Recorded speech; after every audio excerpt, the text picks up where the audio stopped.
보살님들, 그리고 거사님들, 지금 이 영상을 틀어놓으시고 혹시 부엌에서 차가운 물에 손을 담그고 설거지를 하고 계십니까? 아니면 무릎을 꿇고 엎드려 차가운 거실 바닥을 닦으며 깊은 한숨을 내쉬고 계십니까? 제발 하던 일을 잠시 멈추십시오.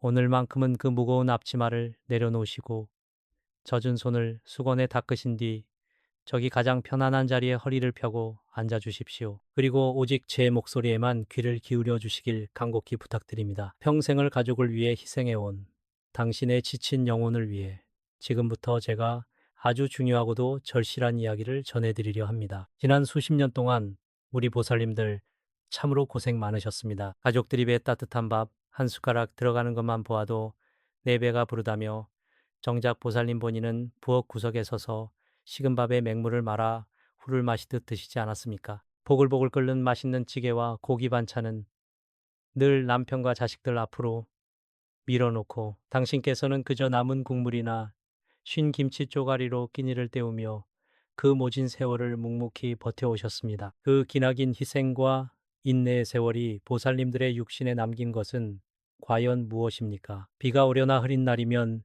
어김없이 찾아오는 지독한 관절염, 밤새 콕콕 쑤시는 무릎과 끊어질 듯 아픈 허리의 통증뿐입니다. 밤새 끙끙 앓으면서도 빳빳한 지폐 몇 장에 병원비가 아까워 다 떨어진 파스 한 장을 반으로 잘라붙이며 버티는 그 시린 마음을 제가 어찌 모르겠습니까? 그렇게 평생을 뼈 빠지게 일하고 입고 싶은 것 입지 못하며 먹고 싶은 것 참아가며 아꼈는데 어째서 우리 보살님들의 지갑은 늘 텅 비어 있는 것일까요? 시장에 가서 콩나물 1,000원어치를 사면서도 100원을 깎아보려 애를 쓰는데 왜 밑빠진 독에 물붓기처럼 돈은 모이지 않고 새어나가기만 하는 것입니까? 자식들 학비와 뒷바라지에 남편의 뜻하지 않은 사업 실패에 혹은 알 수 없는 집안의 끝없는 우환 때문에 늘 무거운 빚을 짊어지고 살아오신 보살님들도 너무나 많으실 것입니다. 남들은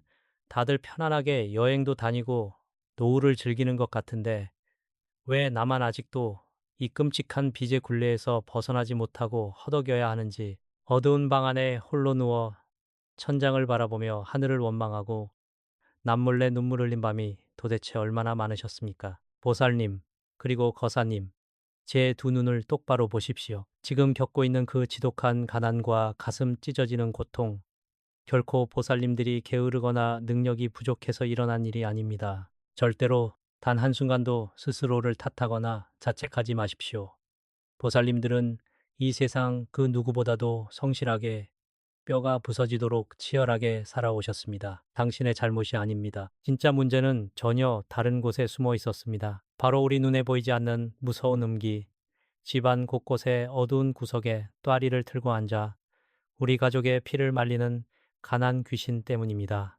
이 악독한 기운이 보살님들의 맑은 생명력을 갉아먹고 하늘에서 내려주는 큰 재물은 즉 집안으로 쏟아져 들어와야 할 대운다운의 통로를 꽉 막아버렸기 때문입니다. 이제 그 막힌 길을 뚫어낼 시간입니다. 보살님들, 그리고 거사님들, 우리 조상님들께서 예로부터 가난 귀신이라고 부르던 존재를 그저 옛날 이야기 속 허구라고 생각하셨습니까? 결코 그렇지 않습니다. 풍수지리와 사주팔자의 깊은 이치로 들여다보면 이 가난 귀신은 집안의 가장 습하고 어두운 곳에 뭉쳐있는 지독한 음기 인피 그 자체입니다. 이 음기가 집안에 꽉 들어차 있으면 밖에서 아무리 거대한 재물의 기운, 즉 대운다운이 폭포수처럼 쏟아져 들어오려고 해도 모두 튕겨나가게 됩니다. 눈에 보이지 않는 이 시커먼 장벽이 우리 집 대문을 꽉 막고 있는 격입니다. 아휴, 어찌하여 하필 우리 보살님 댁에 평생을 선하게 살아오신 당신의 곁에 이 모진 가난 귀신이 눌러앉게 된 것일까요? 가난 귀신은 사람의 슬픔과 한숨, 그리고 뼈를 깎는 고통을 먹고 자라납니다. 보살님께서 캄캄한 부엌에서 식은 밥을 드시며 몰래 흘린 눈물, 관절염으로 퉁퉁 부은 다리를 주무르며 내신 그 깊고 깊은 한숨이 도리어 그 탁한 귀신의 기운을 더욱 살찌우고 단단하게 만든 것입니다. 착하게 참고 견딘 세월이 오히려 가난을 불러왔다니 참으로 기가 막히고 가슴이 찢어지는 억울한 노릇이 아닐 수 없습니다. 집안을 굽어 살피시고 풍요로운 재물을 내려주시는 분이 바로 터주신이십니다. 그런데 터주신은 맑고 깨끗하고 밝은 기운을 좋아하십니다. 보살님, 지금 고개를 돌려 집안 구석구석을 한번 둘러보시겠습니까? 아까워서 참아버리지 못한 이 빠진 그릇들, 고장나서 멈춰버린 지 오래된 낡은 시계, 현관에 아무렇게나 널브러진 흙 묻은 신발들, 우리는 짐작조차 못했던 이런 아주 사소하고 작은 실수들이 결국 터주신을 노하시게 만들고 터주신이 보살님 댁을 외면하게 만든 치명적인 원인이 되었습니다. 풍수지리에서 현관은 기운이 처음 들어오는 입구이고 부엌 큰 집안의 재물을 상징하는 금고와도 같습니다. 하지만 어둡고 지저분한 현관을 통해 가난 귀신이 스멀스멀 기어들어오고 보살님께서 차가운 물로 설거지를 하시며 눈물 짓던 그 부엌 구석에 차갑고 무거운 음기를 둥지처럼 틀어버린 것입니다. 터주신이 따뜻하게 자리하셔야 할 명당을 가난 귀신이 차갑게 점령해버렸으니 어찌 집안에 재물이 모이고 웃음꽃이 필 수 있겠습니까? 그 참혹한 결과가 무엇입니까? 뼈 빠지게 일해서 돈을 벌어와도 마치 밑 빠진 독에 물을 붓는 것처럼 순식간에 돈이 새어나가 버립니다. 뜻하지 않은 사고로 피 같은 생돈이 날아가고 멀쩡하던 자식들이 하던 일에 실패하여 무거운 빚을 지고 보살님의 관절염은 갈수록 심해져 병원비만 쑥쑥 빠져나가는 그 끔찍한 악순환. 아무리 발버둥 쳐도 제자리 걸음이니 현실. 이것이 바로 대운이 꽉 막히고 가난 귀신이 집안을 온통 장악했을 때 일어나는 너무나도 전형적인 현상입니다. 보살님들, 똑똑히 들으십시오. 특히 올해 2026년은 우주의 기운이 크게 요동치고 새로운 재물의 거대한 흐름이 열리는 매우 중요하고도 희귀한 해입니다. 이때 굳게 닫힌 대운의 물꼬를 트지 못하면 이 지독한 가난의 굴레는 단순히 보살님에 대해서 끝나는 것이 아닙니다. 눈에 넣어도 아프지 않을 우리 금쪽 같은 자식들과 손주들에게까지 당신이 겪은 그 끔찍한 가난 귀신의 저주가 고스란히 대물림될 수밖에 없습니다. 내 자식이 나처럼 빚에 허덕이며 식은 밥을 먹는다고 생각해 보십시오. 억장이 무너지지 않으십니까? 하지만 보살님, 거사님, 너무 두려워하거나 절망하지 마십시오. 병의 원인을 정확히 알면 반드시 고칠 수 있는 법입니다. 가난 귀신이 왜 우리 집에 들어왔는지, 터주신이 왜 노하셨는지 그 분명한 이유를 이제 알았으니 부처님의 크신 지혜와 우리 전통의 비방을 통해 이 탁한 기운을 깨끗하게 씻어내기만 하면 됩니다. 꽉 막힌 대운을 뻥 뚫어버리고 터주신을 다시 기쁘게 맞이할 준비를 저와 함께 지금부터 차근차근 시작해 보시겠습니까? 보살님들, 거사님들, 제가 왜 이토록 간절하고 확신의 참 목소리로 말씀드리는지 먼 부산 자갈치 시장에서 평생을 살아오신 어느 보살님의 실제 이야기를 들려드리겠습니다. 이분은 지금 우리 영상을 보고 계신 보살님들과 너무나도 닮은 삶을 사셨던 62살의 박씨 보살님이십니다. 박씨 보살님은 젊은 시절 남편을 갑작스러운 사고로 여의고 홀로 두 아이를 키우기 위해 부산의 비바람을 온몸으로 맞으며 자갈치 시장 바닥에서 생선 대가리를 치고 내장을 따는 일을 하셨습니다. 하루 종일 얼음물에 손을 담그고 일하느라 손가락 마디마디는 이리저리 뒤틀렸고 차가운 시멘트 바닥에 종일 서 계셨던 탓에 예순이 되기도 전에 양쪽 무릎에 지독한 관절염이 찾아왔습니다. 밤마다 무릎이 퉁퉁 부어올라 불덩이처럼 뜨거워지면 방바닥을 긁으며 신음소리를 삼키곤 하셨지요. 하지만 그 육신의 고통보다 보살님의 가슴을 더 시커멓게 태운 것은 바로 끝없는 돈 걱정, 빚 걱정이었습니다. 평생 생선을 팔아본 돈은 및 빠진 독에 물 붓기였습니다. 큰아들은 대학을 졸업하고도 수년째 취직이 되지 않아 방구석에만 박혀 있었고 작은 딸은 믿었던 사람에게 사기를 당해 집안에 수억 원의 빚더미를 안겨주었습니다. 보살님이 자갈치 시장에서 피땀 흘려 모은 전 재산은 순식간에 날아갔고 매달 날아오는 독촉장에 가슴이 덜컥 내려앉아 숨조차 제대로 쉬지 못하셨습니다. 어느 추운 겨울날 밤이었습니다.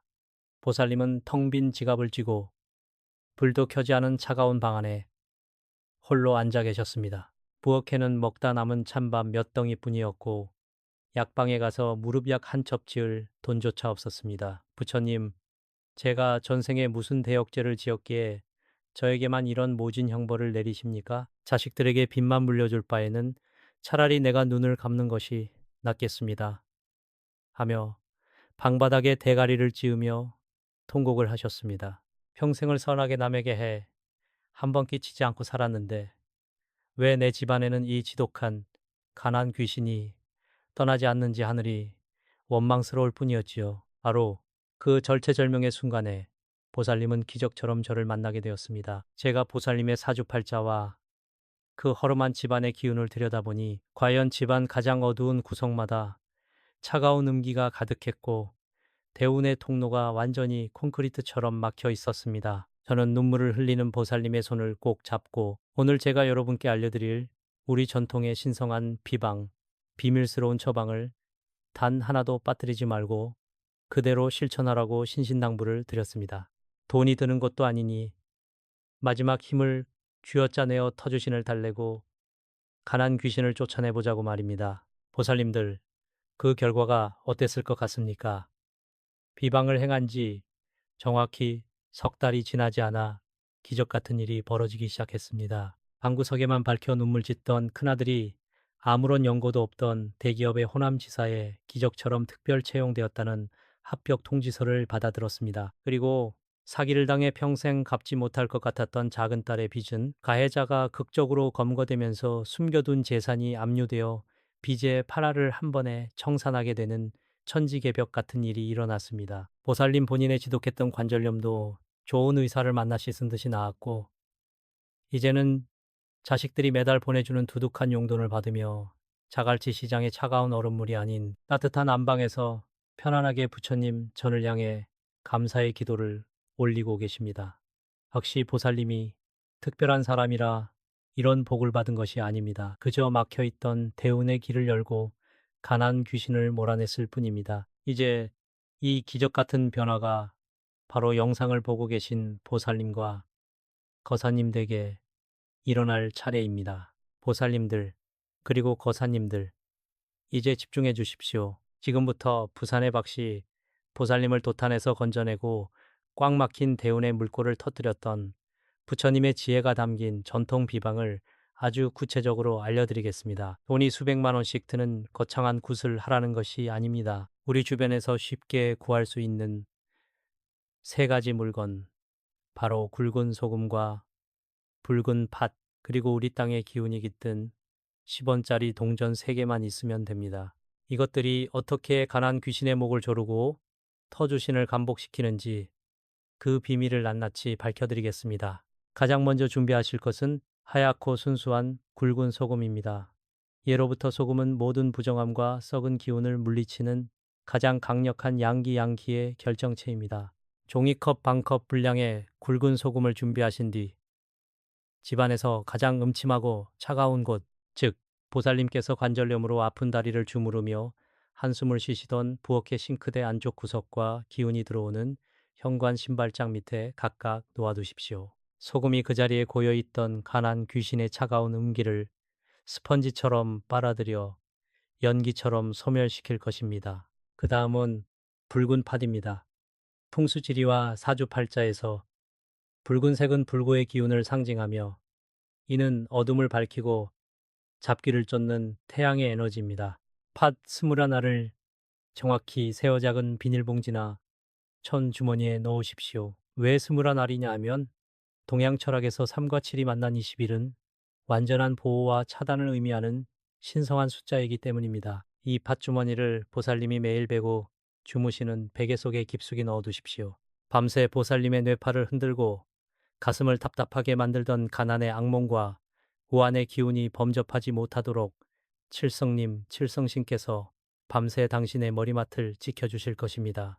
마지막으로 가장 중요한 것은 바로 구리로 만들어진 옛날 10원짜리 동전 3개입니다. 구리는 땅속에 강력한 금김의 기운을 머금고 있어 재물을 자석처럼 끌어당기는 최고의 매개체입니다. 이 동전 세 개를 깨끗한 물에 씻어 말린 뒤 집안의 재물 통로인 현관문 바닥 매트 밑이나 신발장 안쪽에 나란히 놓아두십시오. 동전의 앞면, 즉 다보탑 그림이 하늘을 향하도록 놓아야 합니다. 다보탑은 부처님의 사리를 모신 신성한 탑으로 집안으로 들어오는 모든 재물을 차곡차곡 쌓아 올리는 황금 방패이자 보물 창고의 역할을 하게 됩니다. 이 비방을 행하시는 가장 좋은 시간은 햇살이 가장 온 세상의 음기를 녹여버리는 낮 11시 반부터 오후 1시 반 사이, 즉 5시 50입니다. 이 시간에 마음을 차분히 가라앉히고 깊은 숨을 코로 들이마셨다가 입으로 천천히 내쉬며 온몸의 탁한 기운을 밖으로 뱉어낸다는 생각으로 기도를 올리십시오. 터주신이시여, 이 집안의 어둠을 걷어내고 부처님의 자비로 가득 채우니 이제 대운의 문을 열어주소서 하고 간절히 염원하셔야 합니다. 보살님, 거사님, 이 비방에 담긴 오행의 이치는 너무나 명확합니다. 소금으로 음기를 씻어내고 파트로 잡기를 막으며 구리 동전으로 재물의 씨앗을 심는 것입니다. 이 사소해 보이는 행동 하나가 집안의 공기를 바꾸고 2026년에 거대한 대운과 공명하여 폭발적인 재물운을 불러오게 됩니다. 귀찮다고 미루지 마십시오. 오늘 당장 실천하셔서 당신의 집안을 황금빛 기운으로 가득 채우시길 바랍니다. 보살님들, 그리고 거사님들, 이제 마지막으로 가장 신성하고 엄숙한 의식을 거행할 시간입니다. 앞서 알려드린 비방을 가슴에 새기셨다면 이제 제가 올리는 이 간절한 축원 기도를 통해 보살님들의 가정을 2026년에 그 어떤 풍파와 가난도 뚫지 못할 철벽 같은 황금, 방패 황금 결계로 감싸 안을 것입니다. 제가 한 구절 한 구절 읽어 내려갈 때 눈을 지그시 감으시고 두 손을 가슴 앞에 모아 합장해 주십시오. 천상천하 유아독존, 자비로우신 거룩한 부처님과 이 땅을 굽어 살피시는 칠성님, 그리고 이 가정을 묵묵히 지켜오신 터주신이시여, 여기 평생을 허리가 끊어질 듯한 통증을 참아가며 가족을 위해 뼈 빠지게 희생하고도 눈물로 밤을 지새운 가련한 보살님이 계십니다. 이 보살님의 가슴속 맺힌 한과 눈물을 굽어 살피시어 오늘 이 시간 이후로 집안 구석구석에 따리를 틀고 있던 악독한 가난 귀신을 단 한 길도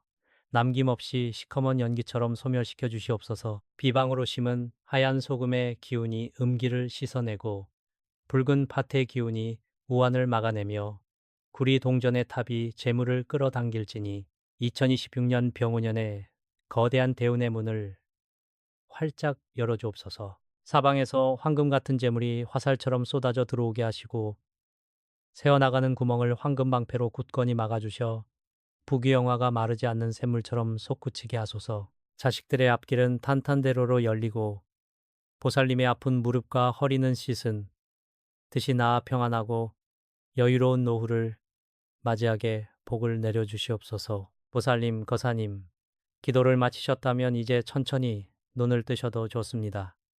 가슴이 한결 가벼워지고 온몸에 따뜻한 온기가 도는 것이 느껴지십니까? 그것이 바로 가난 귀신이 물러가고 대운이 깃들기 시작했다는 신성한 징조입니다.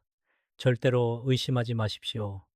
의심은 맑은 기운을 흐리게 만듭니다. 제가 알려드린 비방을 꼭 실천하시고 오늘부터는 절대로 식은 밥을 부엌 구석에서 처량하게 드시지 마십시오. 당신은 대운을 받아 부자가 될 귀하고 소중한 분이십니다. 오늘 이 영상을 보신 것은 결코 우연이 아닌 부처님의 크신 인연이자 계십니다. 오늘 이곳에 모인 수많은 보살님과 거사님들의 간절한 염원이 한데 모일 때 그 기도의 위력은 수백, 수천 배로 강해집니다. 이 영상의 아래 댓글창에 나무아미타불 관세음보살이라고 정성스럽게 한 글자 적어 주십시오. 댓글을 남기는 그 행위 자체가 2026년 대운의 문에 당신의 이름을 올리는 마지막 도장이 될 것입니다. 서로의 댓글에 마음으로 축원해 주시며 다 함께 가난에서 벗어나 황금빛 부자의 삶으로 나아갑시다. 성불하십시오.